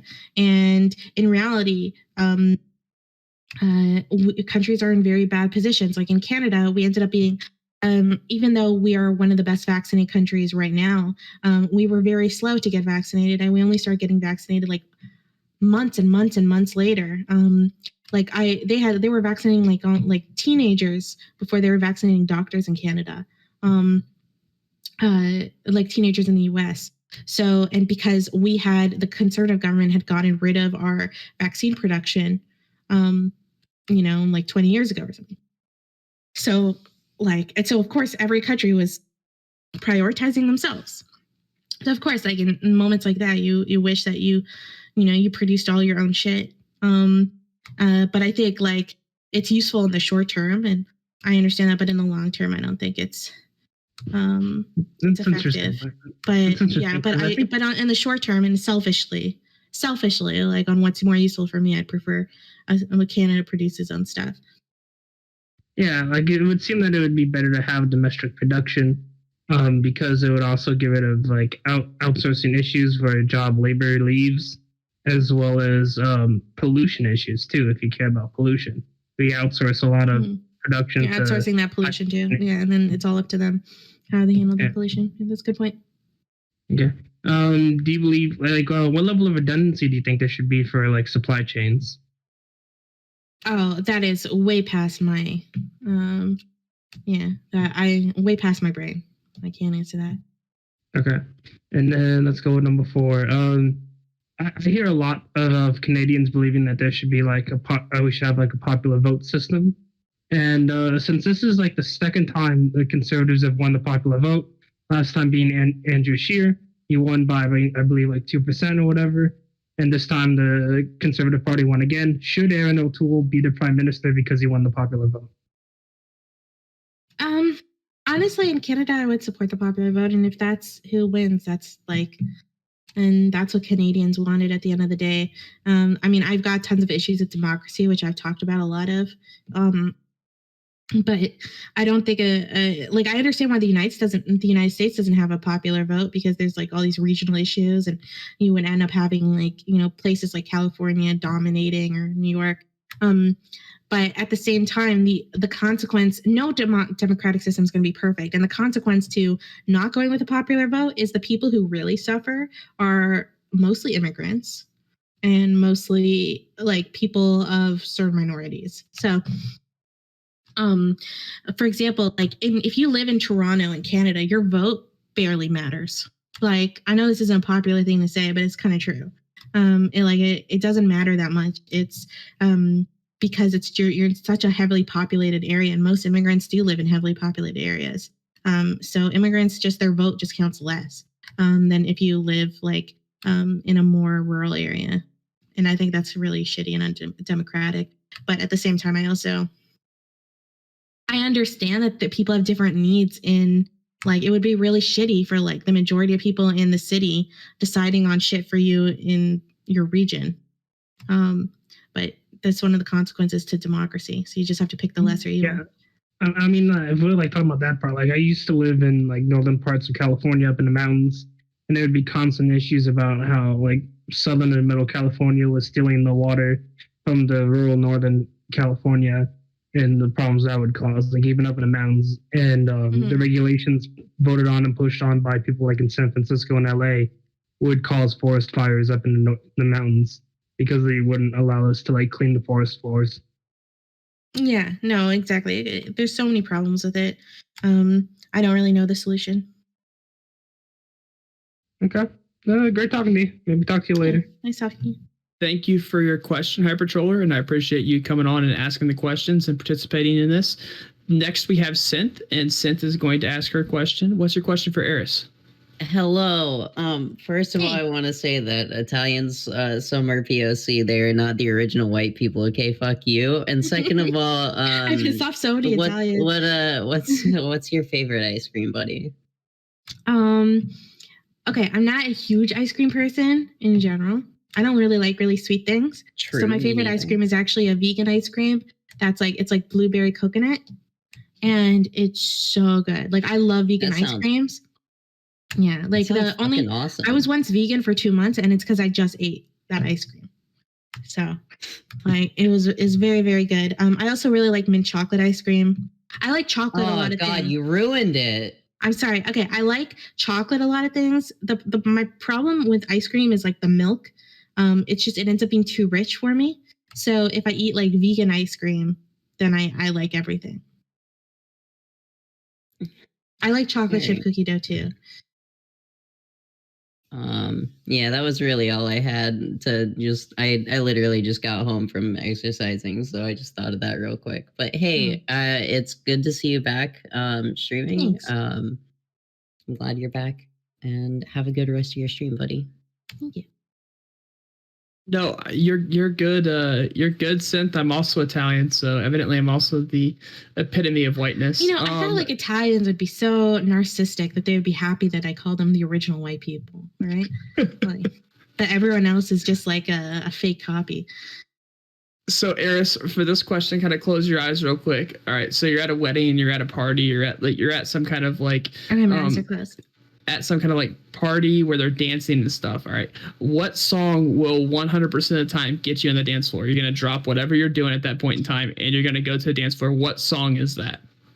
I'm not a huge dancer. So it's like, it'd have to be a really intense song to get me dancing. Okay.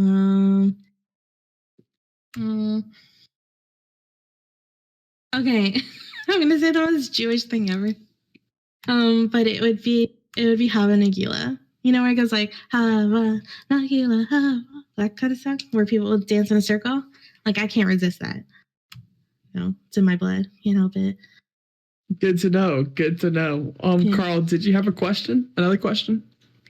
Yeah, one that will hopefully speak to your talents this time, Eris. What do you understand the historical context of eugenics to be? That's a really big question. Like, do you have anything more specific, or do you want me to just rant? Like, I don't even know. So I've been paying attention to the recent controversy over the Atlantis special. I think it's like on the History Channel, and like how the actual anthropologists and archaeologists and historians have responded to that. And so like the whole Atlantis and the Nazis and eugenics thing cropped up in my awareness. Oh, you mean like the Nazis believing in Atlantis? Yeah, and like all the purist people. Yeah, like, they had all these weird mythologies that they would like kind of steal and subscribe their their racialized theories to. I mean, there's no shortage of like xenophobia is a thing that goes way past is way older than racism. Like people often think racism is like the oldest thing. It's actually not true. It's xenophobia. Like I wouldn't have even said the Romans were racist. I would have said they were xenophobic. And I mean, in xenophobia, people always manage to find ways to like, you know, justify why their people were superior. There's like definitely a long tradition of that. But like, I guess the the 18th century like Enlightenment mix of modern racial politics and scientific racism kind of it took it to another level that I don't think we've ever seen before, that ended up inspiring the Nazis the most. And so they, in order like to justify their racial hierarchy that was kind of developed then, they kind of stole a bunch of other mythology. So I don't know. I don't know if that answers your question, but like that's helpful. Okay. Yeah. So I don't think like I do think it I'm wondering like, do I want to get myself canceled like tonight? I was like, stay away really from getting yourself canceled. It's really hard to say like what is eugenics and what isn't, because you could like define eugenics as like something really broad that just like whenever someone aborts a baby that has Tay-Sachs and is going to die in excruciating pain within the first 2 days of birth, that's eugenics. And in that case, a lot of Jews practice eugenics.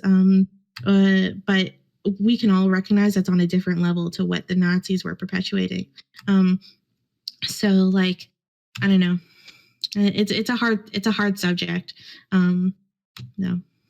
That's totally it. And because you brought it up, I want to sort of promo. There's a panel that might happen, and I'm trying to lobby Stardust to go through with a eugenics panel.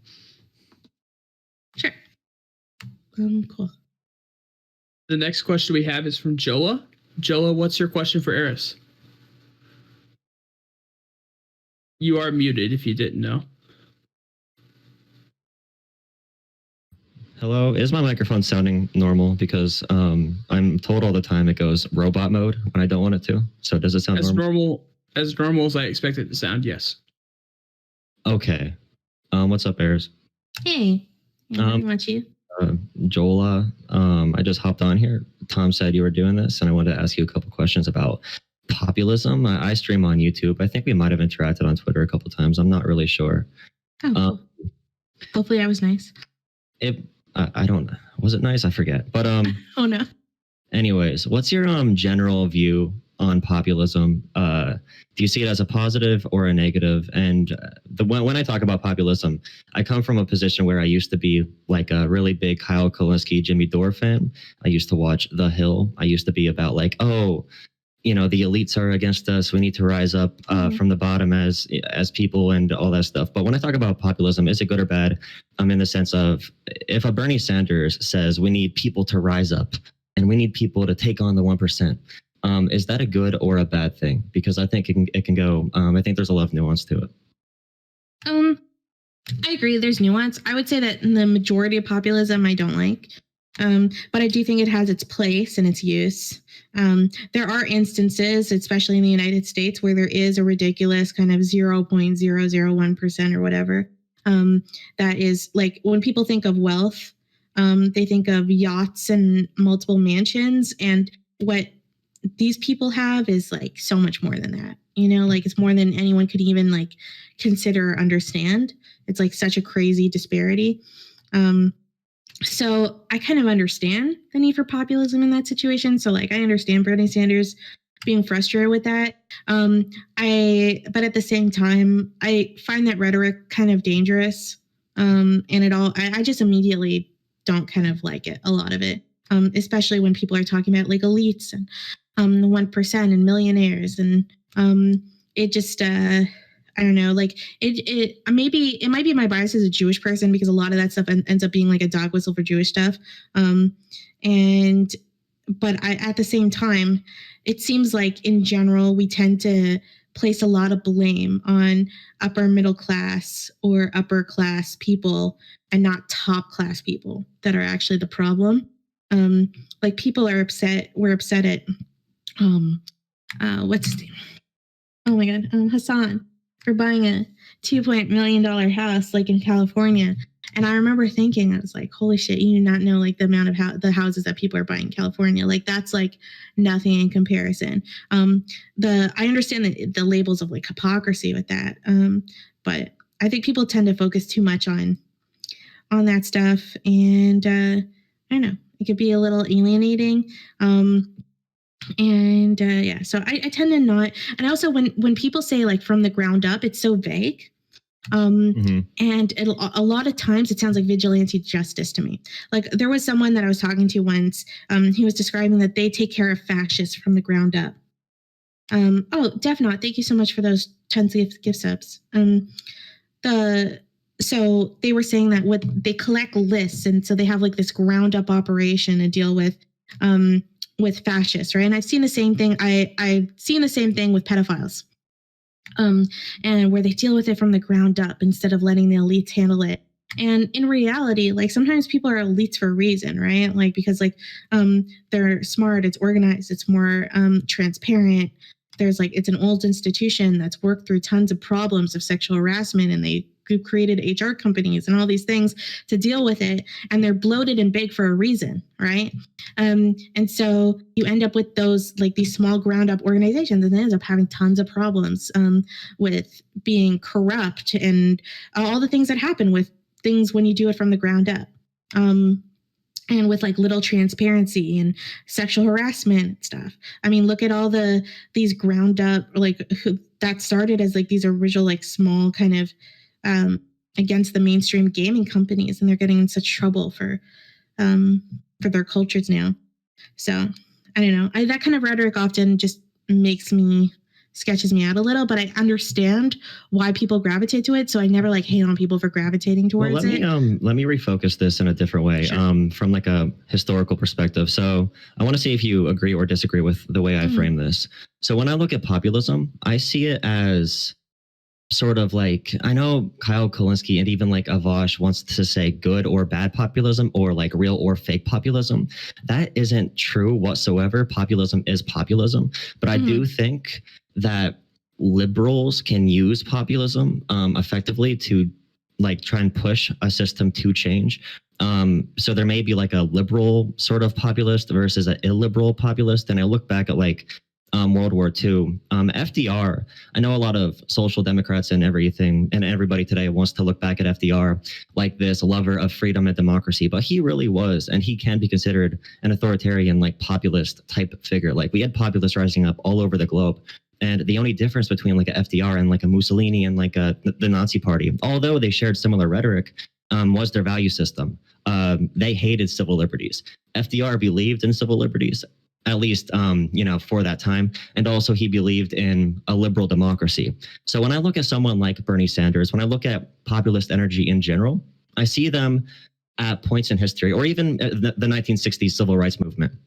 I see a lot of people rising up for liberal democracy, for civil liberties. And I think that's sort of like a liberal populism that shouldn't be put into the same category as illiberal populism. But I do agree that no matter what, or no matter who's using it, it's dangerous. So like Bernie Sanders, even if I think he is going to use it in a responsible manner, I think it is dangerous to have that rhetoric and to float all of that out there. Like it's us versus them. We have to take down the top and come up from the bottom and make sure they all come to our level and redistribute all the wealth. That can be dangerous. But Bernie Sanders, the moment he loses his campaign and gets political power from his rhetoric, he goes back into, he definitely is not denying any election results, although like 1% of his followers are in there, all on Twitter. He's not denying election results. He's going right back and working within the realms of government. Yeah, but he's done his fair bit, I think, to make people distrust the system.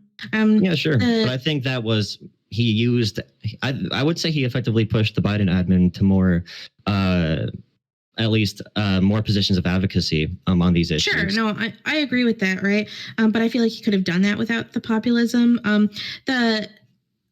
The thing that I would say is that like a lot of the trusting, just because your populist candidate is using language that believes in civil liberties or sounds good, doesn't mean that's actually what's going to be the effect of their policies, or even if their intention is pure, that's not necessarily what's going to work. And they're often lying. Believe it or not, like Hitler advocated, I'm not saying Bernie Sanders is Hitler, just saying that's a different comparison. But Hitler advocated for plenty of civil liberties and is plenty of progressive ideas and all these things. He just put a lot of the blame instead on the elites, but on the elites of the Jews, right? Caesar, right? The way Caesar took control originally, right? A lot of people consider him like the original fascist, right? The way he took original control was through populism completely, right? Like he was against the upper classes, and the people loved him. He considered himself a man of the people, even though he had actually himself come from the upper classes. And he ends up like enacting a lot of the policies that went directly against people and just gave him more and more power until he became a dictator. So like a lot of like these leaders that advocate for these these things that seem like civil liberties and stuff, it's like they can make it sound like that, and it turns out not to be the case. And I just seen that happen over and over again, which is why I'm just like a little black-pilled on it, I guess. I don't know if that's the right terminology.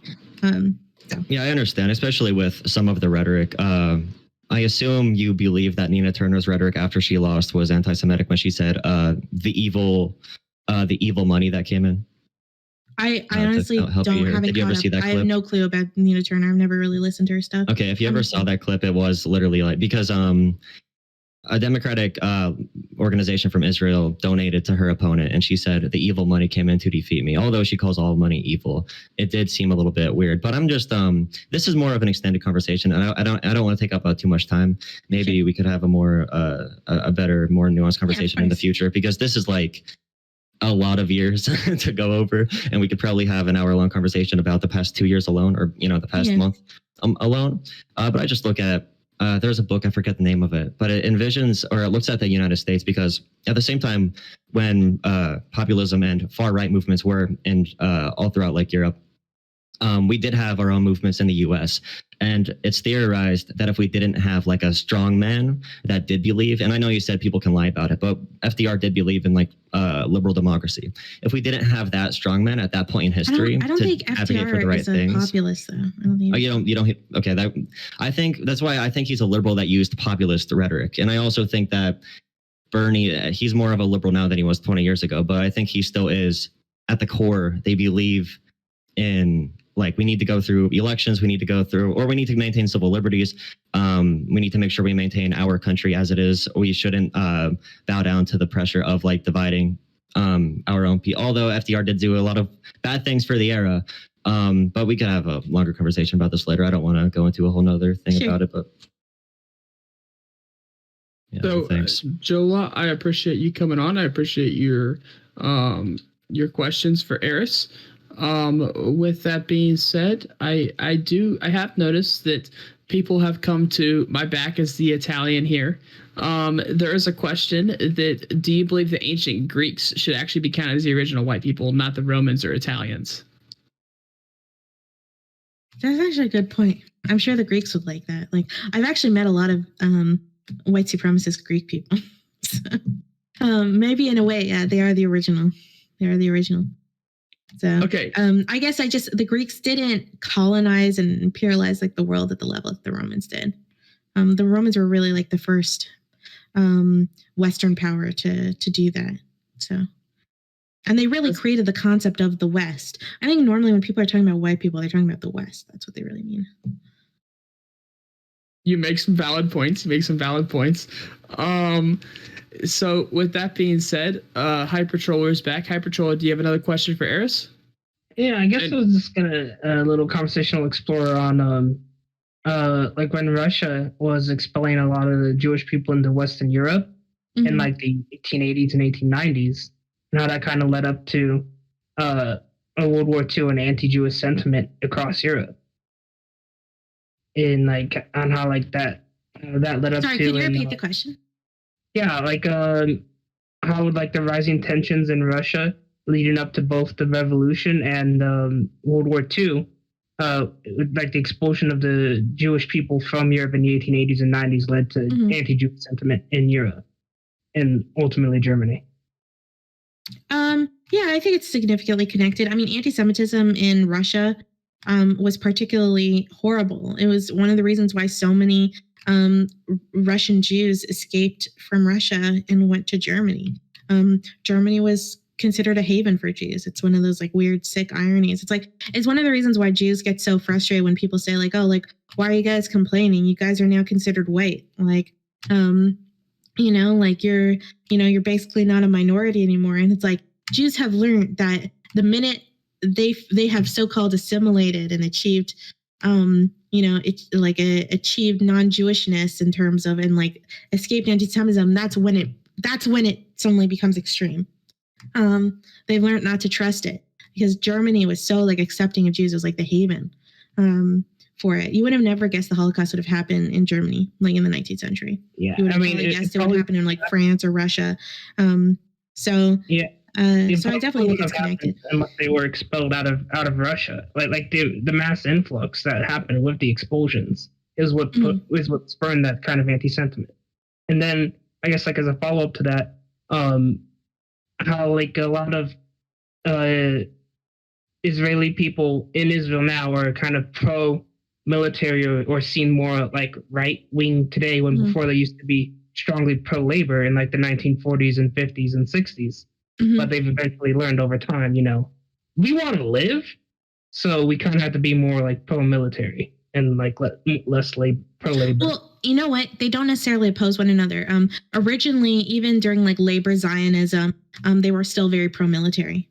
So that wasn't considered like a right-wing thing. It was just considered, there's like this old idea, which is, it's kind of like a self-hating anti-Semitic idea within Jewish communities, of the idea of walking neatly into the gas chamber, right? Kind of controversial thing to talk about. Yeah, but like, yeah, so where like a lot of Jews, particularly survivors, felt like they had watched their family members walk neatly into a gas chamber without any fight, right? Of course, we know that the reason why they walk neatly is because they thought they were taking showers, etc., right?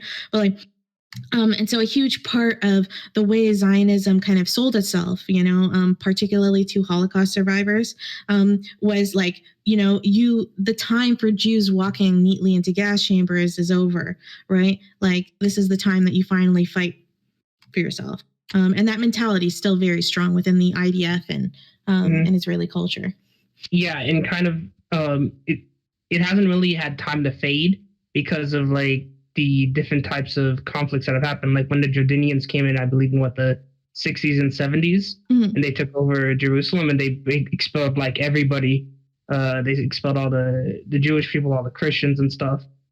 So like even going back to the 60s, you still have that kind of occupied sentiment going on among the Israeli people. Yeah. Oh yeah. I mean, Israelis do not see themselves as oppressors, right? They do not see themselves as this powerful imperial, and that's not to say they're not, but they don't see themselves that way because they still very much have that mentality of like, you know, we are just this time we're just not walking into the gas chamber, and they're unhappy. And then I did want to say a few things about what Jola said because it was interesting.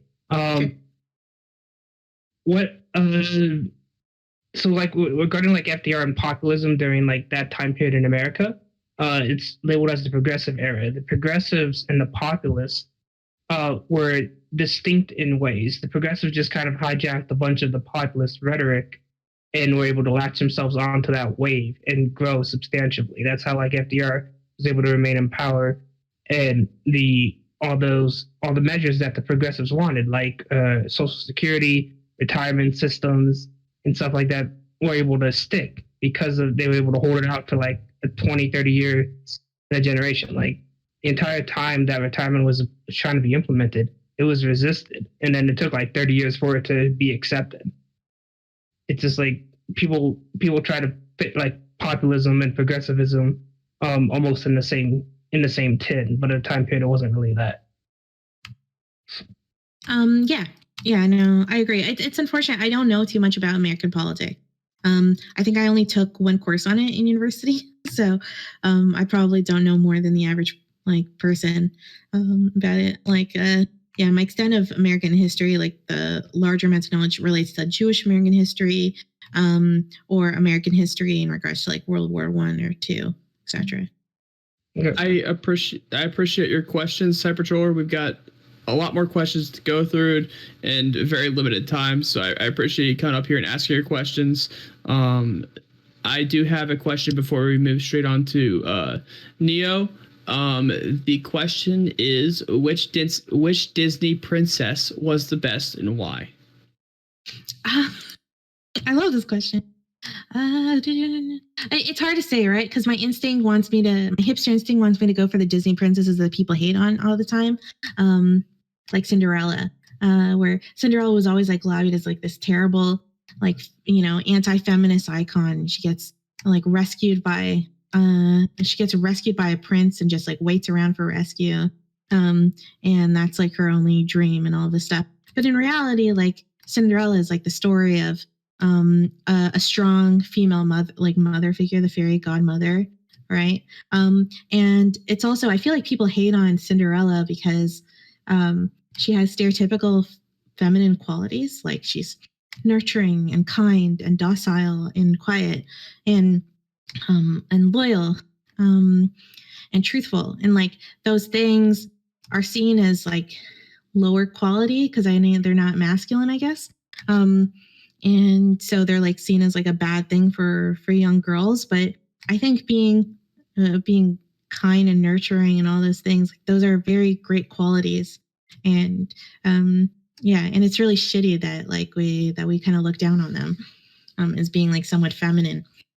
So I don't know. I'd say like I really like connected to her. Like that's kind of her character, that she's like stayed loyal to her family because as like a promise to her father, and that's why she accepted all this abuse, and she's a victim of abuse on top of that. But I guess like my instinct, I always preferred Princess Jasmine. I think I just connected to her. Like I liked her outfit, even though it's a little racist. What's the term? It's Orientalist, right? Because yeah, no one actually dressed like that. Was much more inspired by Orientalism than like actual Arabic. And isn't the story supposed to originally be Chinese? Anyways, but I always, Jasmine was always my favorite, and I always wanted to dress as her for Halloween. And my mom wouldn't let me because she said that her outfit was slutty. Okay, so I wasn't allowed to. And thank God, because now if those pictures came out, I would be canceled for cultural appropriation of a culture that never existed. True. Right, but a blessing in disguise. Yeah, so it was a blessing in disguise. Though there are pictures of me dressed as Pocahontas, and they will come out at some point. Or Tiger Lily. But I was a child. It's not my fault. That's all I have to say. Neo, did you have a question for Eris? Yeah, 3 things. Okay, first of all, I'm glad to hear that Eris is carrying on the great Canadian tradition of just dressing as like Arab people. So, way to go there. For Justin Trudeau.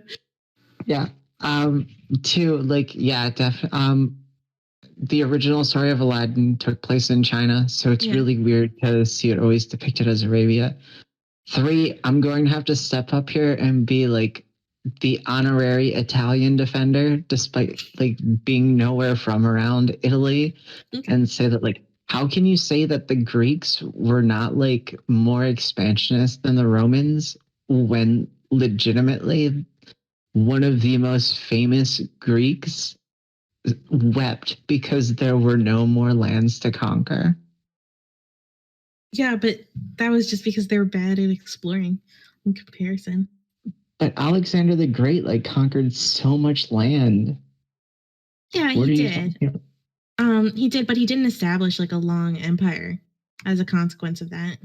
So, I mean, he did name some pretty cool cities. Oh yeah, the second question I had. Like, I what mean, do you even think about the Ptolemaic dynasty that from him in Egypt, like they ended up creating an independent Egypt, so it wasn't even like an empire. And just as a reminder to the people in chat, or the people in line, raise your hand, and I will be able to invite you. I have a follow-up question.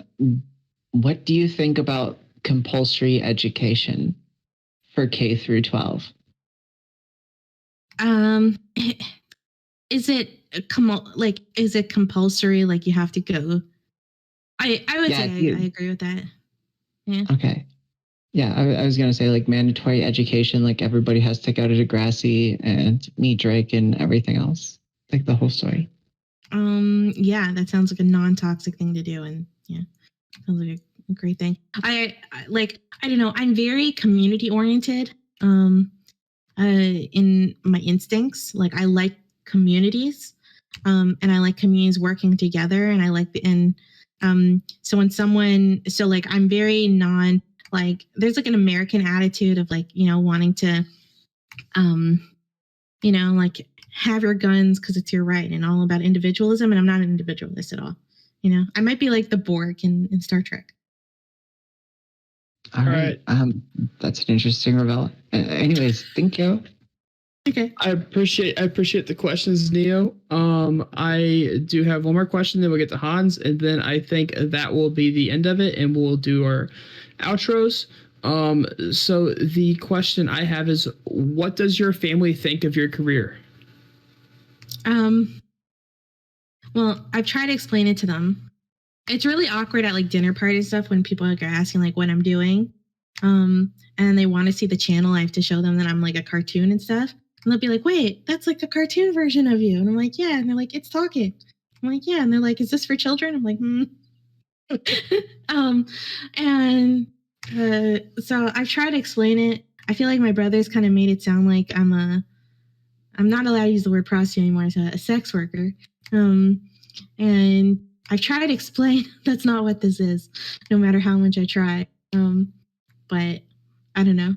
Like, people are contacting my dad, like, to have me shill their businesses, though. So, I mean, something's working. That's true.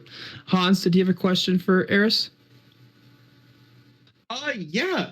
First of all, Eris, great to see you streaming again. Great to see an amazing person back on the platform. Thank you. And I'm not sure if this question has already been asked. I started like streaming and got on a bit late. But what would you're probably, I think, one of the fastest people, but also probably just one of the fastest people in Twitch politics, like specifically like in general on Twitch, to hit partner so quickly. What are some like basic advice things that you would have for smaller streamers to succeed in this kind of area? Well, I would take any advice I give, I would take with a grain of salt, right? But let me tell you exactly what you need to do. Okay. First of all, you need to sub to my channel and you need to donate $100 to me. Second of all, this feels like bad. What business are you going to show the end of this speech? I'm just like, okay. And the number one thing I would say is networking. It's corny, but it's true. Become friends with the right people and try to make sure that those friendships are genuine. I mean, everyone in like this world knows that you're probably becoming friends with them for like an extra motive. But if you genuinely connect with that person and you genuinely care about that person, then no one's going to give a shit, right? Everyone's going to see it as like the cherry on top with the transaction. So networking is huge. Like, how many people have like found out about one another because of that? For me, I think the biggest thing for me was that I came from another community. I'd already established myself somewhere else. And so I would say like Twitch is very hard to get discovered on if you're not in the right circles. So if you're struggling to get in those circles, which is really hard to do, right? Because when people see you as a random, you need like an in. And if you're not managing that, I would say go to another platform, build up a bit there, whether it's on Discord or YouTube or TikTok or something, and then kind of move to Twitch. Because once you get like noticed, like once you get your first 20 people viewers, that's when the hard work and all the other stuff starts coming into play. But if like, there's no amount of hard work, in my opinion, like of just putting out like the top quality streams, like that's going to get you to 20 viewers. So, that's my opinion, but I don't know too much about Twitch. Like I know the way I got it was, I actually started out with 20 viewers, but I think a lot of people think I started out with way more than that. But yeah, it was just 20 viewers. But in the Twitch world, if you have 20 viewers, you are, I think, like 1% of all streamers.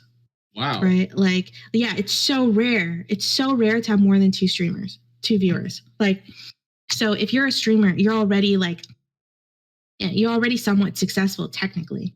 And so so like, I started out with 20 viewers, and I think because I got to skip the line of a lot of other people go through. And I did a lot of hard work, right? Like, I worked really hard on making my brand consistent. I what's it called? I invested financially in my avatar. This avatar cost me a lot of money.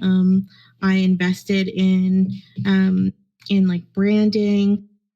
For the first few months, like, I was not making any money, because any amount of money I earned, I was reinvesting it back. And I think that really, really helped. So, and I took myself really seriously from the get-go, even when I had just 20 viewers. So yeah, that helped too. Nice. Some people, like, they're so insecure about them having only a few viewers or something that, like, you almost become like your worst nightmare. Like, if you keep perpetuating, you gotta kind of fake it till you make it. Absolutely. Which I feel like I'm still kind of doing. Same. It's like when I switched from politics streaming mostly to like do Pokemon on the weekdays, my viewership went from like 30 to like 5 for like the first part of it, and that was like really hard. But like, you just keep grinding through it, and eventually you start moving back up. You just got to keep going. You know, something that I noticed though is panels were worse for me.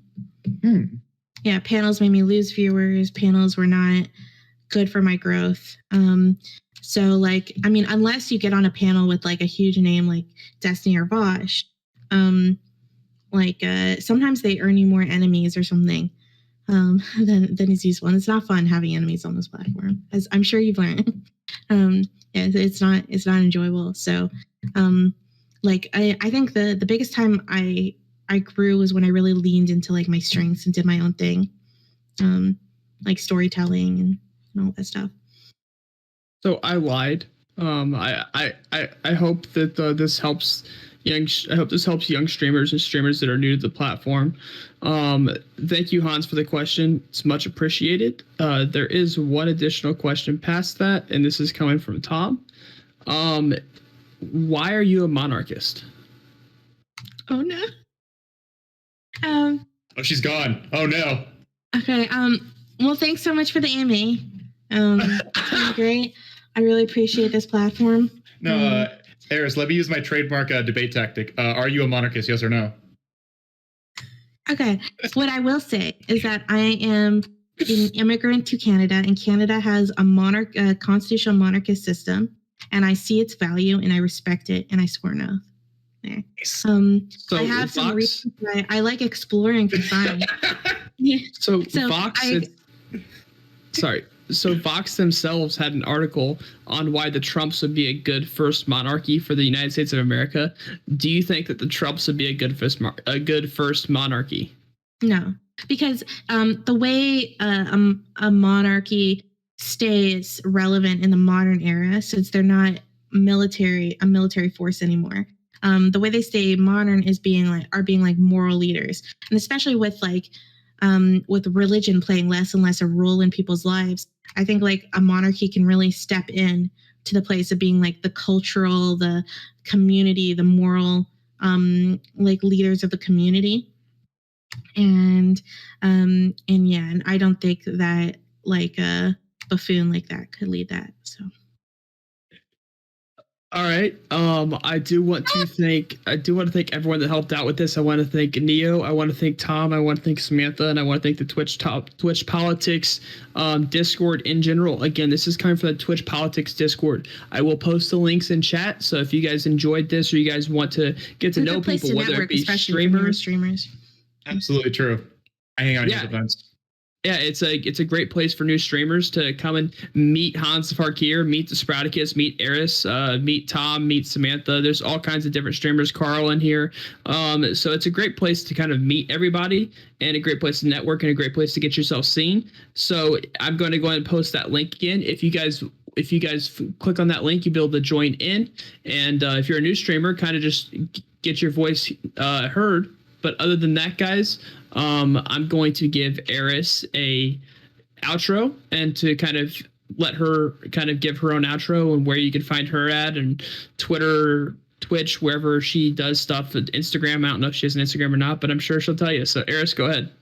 I do have an Instagram. I'm EristocracyTV everywhere until I get big enough that I can steal the Aristocracy name from all the people who have taken those URLs. It's very annoying. I'm hopefully gonna go back to streaming every day. I'm gonna try to do it tomorrow.